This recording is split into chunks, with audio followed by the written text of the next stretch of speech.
সম্মানিত দর্শক, আমি এই মুহূর্তে অবস্থান করছি ফুলবাড়ি উপজেলা একদম সদরের ড্রাগমোড়ে। তো এই ড্রাগমোড়ে এই যে আমি যে দোকানে বসে আছি, আপনারা নিশ্চয়ই পিছনের ভিডিওতে দেখছেন যে এখানে কবিতর, তারপরে টিয়া পাখি, ময়না পাখি, বিভিন্ন প্রজাতির পাখি এখানে পাওয়া যায় এই আলম ভাইয়ের দোকানে।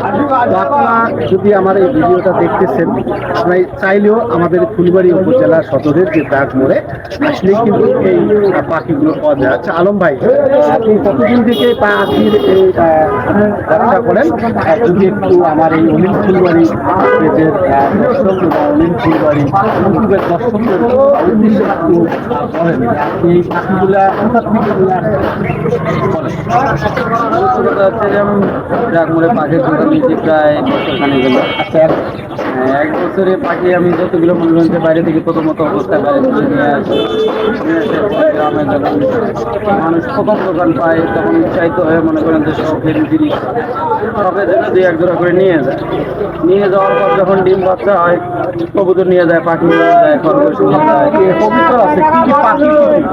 পাখি আমার এখানে কোকাটেল আছে, লাভবার্ড আছে, অস্ট্রেলিয়ান ঘুঘু, পাকিস্তানি ঘুঘু, প্লাস বাজরিকিয়ান আছে, জাবা আছে, প্রিন্স আছে।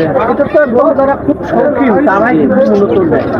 তা আসলে কিরকম দিনে বিক্রি হয় মোটামুটি আল্লাহর রহম ঠিকঠাক ভালোই বিক্রি হয়। গ্রাম অঞ্চল হিসেবে যা হয় মোটামুটি ভালোই হয় ইনশাল্লাহ। তবে সামনে আরও আশা করা যায় যে না হলেও আরও ব্যবসা বিক্রি বাড়বে।